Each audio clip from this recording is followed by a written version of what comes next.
पिताजी प्रणाम, माताजी प्रणाम।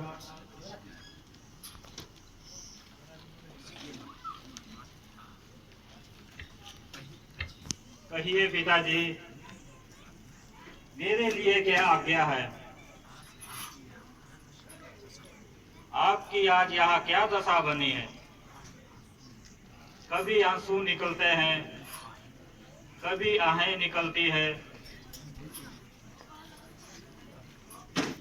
कभी कुछ होंठ हिलते हैं, कभी आंखें रोती है, बोलते भी नहीं।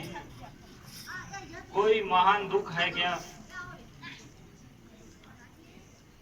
नहीं तो आप मुझे देखते ही बता देते थे और अपने गले लगा लेते थे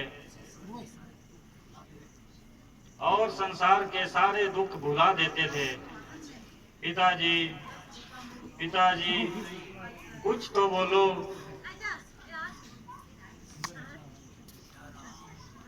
बेटा, तुम आ गए।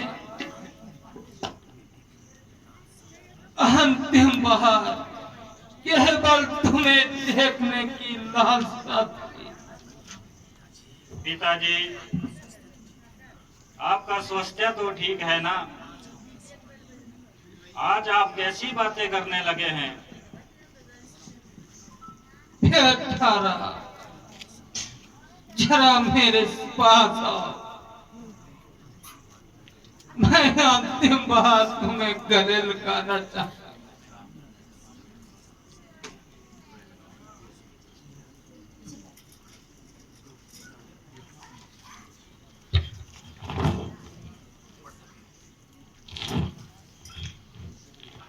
पिताजी, आपकी यह दशा देखकर मेरा मन घुट रहा है।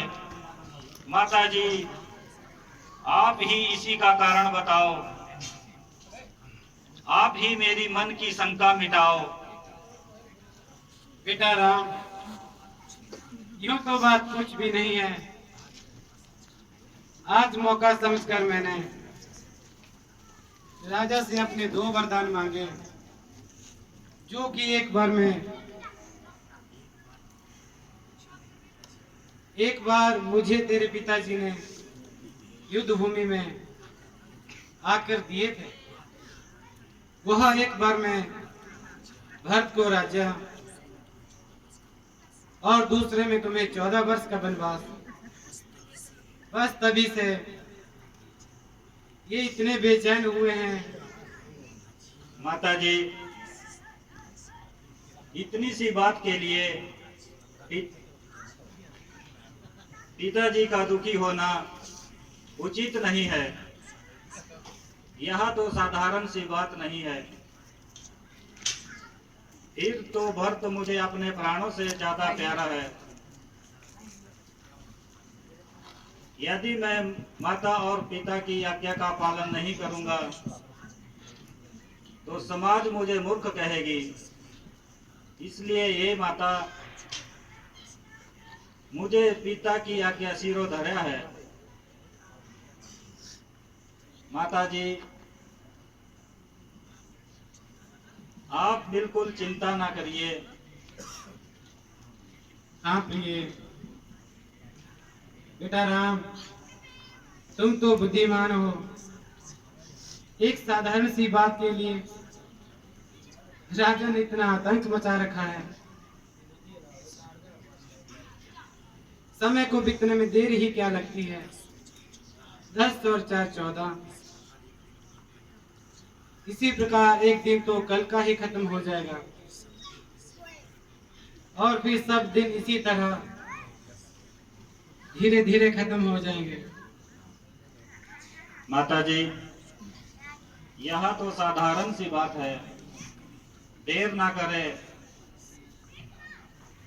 अगर कोई इससे भी कठिन कार्य आ पड़े तो रघुकुल की आन प्राणों के साथ है।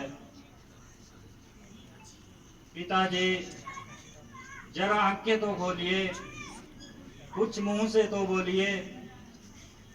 नहीं बेटा, इन्हें अधिक कष्ट पहुंचाना ठीक नहीं है। बस तुम अपने पिता के वचनों को निभाओ।